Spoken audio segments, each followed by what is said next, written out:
minced chicken, and this is ginger, garlic, and a little bit of onions, green onions. So usually in Japan we use nira. I don't know how to say it in English. But in the UK it's kind of harder to get nira, so I'll just use these green onions. So I'll just put everything here inside. Let me see. I'll just have a spoon here, and this here inside here, like this, and then this too here,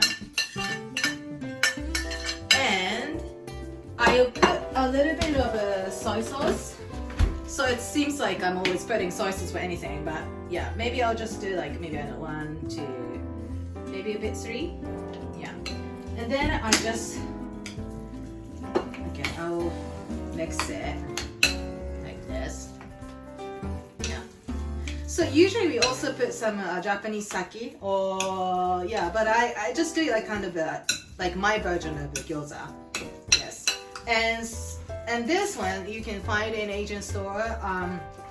This is like gyoza wrappers. So I just put this. So these are gyoza wrappers here, and one by one I put water here like this. Yeah. So and I put a little bit of this inside. And how I do it is like this, and then like doing this like this. Well, I have been doing this since I was a child, so I'm a professional like this. Okay, it's actually no good now, this one. Okay, let's do it again. I'll just do like this. Okay. So put it this here, and then like put it inside like this, and then like this. Okay, so now I put some oil here, and I'll just start frying. And actually on purpose I put a little bit more oil than usual to make gyoza a bit crispy. So let's put this here. This here.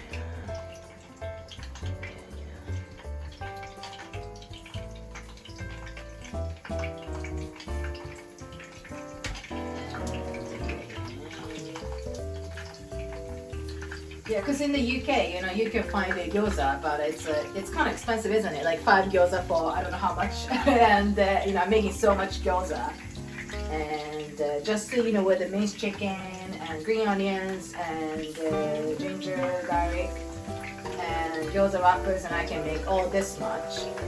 So if you know how to make a gyoza. And this gyoza is also good after even it's a bit cold. So like you can bring it for your lunch box and your bento box or bento. And here.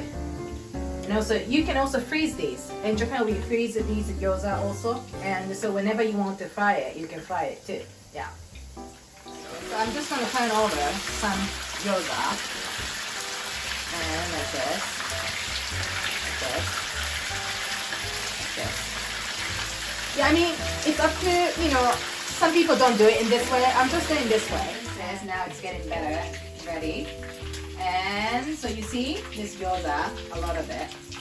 And it's a bit different from what I usually eat in Japan, I feel like. But it's okay, still it's gyoza, yeah.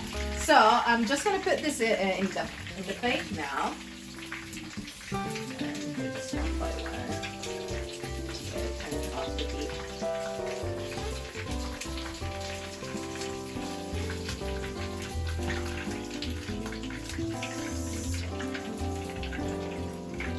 Actually, I forgot to put kitchen paper, but it's okay. Yeah, you can also put gyoza over kitchen paper, but I actually forgot, so I'll just do it like this. And yeah, I need to take these out now because it can be kind of too oily if I keep putting it. So right after I finish it, I need to put it, I need to move it to the plates.